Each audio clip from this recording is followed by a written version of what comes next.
A reversal in the market has three indistinguishable characteristics. The first is SMT divergence, the second is a higher time frame key level, and the third is a change in state of delivery. I'm going to expand on exactly how I used this logic to take my trade this morning, ultimately netting me around 4R on the ES. Okay, let's get straight into this trade breakdown. As you can see, we start our analysis on the daily chart. Today is Wednesday, the 12th of March, and we have a bearish context from the previous day close. The previous day close, which offered a wick below the previous day low and a closure back into the range, created an imbalance on the daily chart. This daily imbalance, internal range liquidity, is expected to lead to a external range liquidity draw, which is a failure swing to our sell side draw, this swing low down here on our higher time frame charts.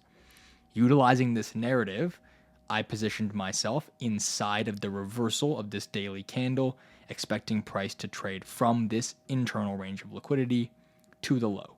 Again, in here to frame the reversal, I need to see those three confluences: SMT, the higher time frame array, and a lower time frame change in the state of delivery.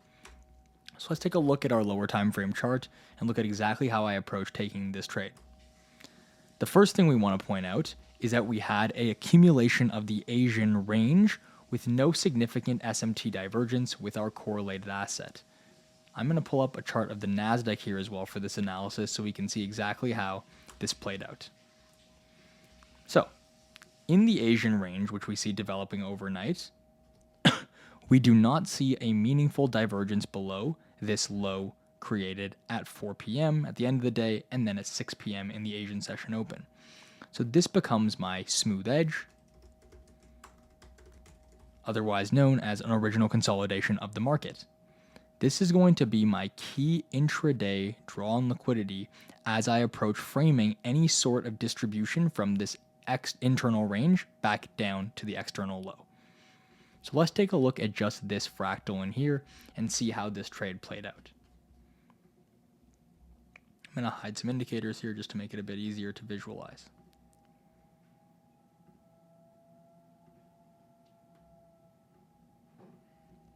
Okay, so let's mark out that same low on NASDAQ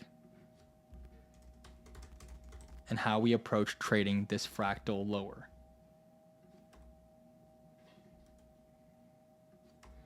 So the first thing we notice is that as price traded into this daily fair value gap, it left a significant divergence at this hourly swing point high. So we're going to mark that out right here. You can see NASDAQ diverges above this high like this, and ES stays below that high. This is our SMT divergence inside of our key daily level. Recognizing that we have the smooth edges of the Asian liquidity and we have this delayed protraction profile, we are now anticipating to see this 8 a.m. candle offer a reversal, which will then draw through 9 and 10 into this original consolidation and potentially the sell side liquidity draw below us, that being previous day low and our weekly swing point.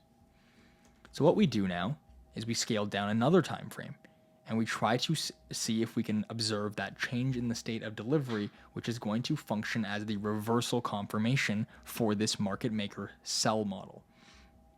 As you can see, price drives into the daily imbalance, leaving a consecutive series of opposing candles into that key level. Okay? This in here is our change in the state of delivery once we get a closure through the body, the opening price, of this 8:25 a.m. candle. So we're also going to mark that out on the ES and NASDAQ. This is our confirmed change in the state of delivery. Now, as you can see, a simple approach that we could have taken was simply waiting for this closure, shorting the retest, and covering the reversal candle's high. However, the nuance in here was that because I did not want to have a risk to reward of 1 with a 50-point stop loss, I looked to refine this intra candle or intra-hourly candle fractal using a lower time frame to get a better positional risk to reward. Again, the same hourly draw, the same higher time frame hourly reversal at 8 a.m. Instead, I'm looking to frame a continuation at the next candle's open, which would be 10 a.m. So 9:30's 15-minute candle reverses, and then we get the opening price of 9:45 driving into this 15-minute order block, right? That's that 5-minute key level that we had before, and we have the creation of this 15-minute opposing run as well. Now, inside of this order block, what I'm going to look for is a lower time frame fractal. So in that lower time frame fractal, what I can observe is one, an SMT divergence that forms at these highs, just like this, just the same as we were looking for on the higher time frame reversal, followed by a change in the state of delivery once again.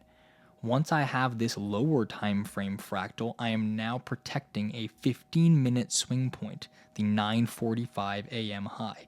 Again, if we zoom out and you look at the 15-minute candles, you can see that this is the swing point we are covering in here, which is just a lower time frame fractal of the reversal with a better risk to reward as opposed to covering the hourly high. Therefore, as price drives back into the order block, we can take our entry, shorting the market, and observing how opposing candles from this redistributed area of price support price lower. So we get an opposing run, we get a closure through these candles. We can even use the lowest up close candle. And we have continued support lower, forming more opposing candles, closing through those, and so on and so forth until the draw on liquidity is met. In addition, we can use the price leg that creates a significant SMT to use a projection for lower prices. So again, here is the range high that formed before with SMT. And we can observe that SMT right here on the NASDAQ, which is a failure swing to the data highs. So these candles in here are the consecutive series of opposing candles, and you can see that ES comes very nicely into that 4.5 deviation level before reversing. So all we did today was we utilized the idea that 8 a.m. offers a reversal, 9 a.m. is going to confirm that reversal, and 10 a.m. is going to offer us an inside fractal sell model to the original consolidation lows. This is how we can approach refining our stop loss placement as opposed to taking wide stop trades that look like this. Right? At the end of the day, both trades achieve the draw on liquidity. However, the risk to reward and relative risk structure is much higher when we're covering the reversal high here, as opposed to waiting for a new candle to open and a new power of 3 to develop with a wick forming, a change in the state of delivery, and then a distribution lower. So all in all, that was the trade I took today.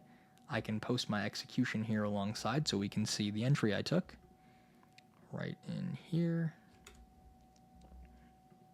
Oh, the image is too large. Okay, I'm not going to be able to post the execution on this chart right now, but I'll attach it with the trade recap and you can visualize that. And please let me know if you have any questions about how I took this trade or how I managed this position. Awesome. Thanks, guys. See you in the next one.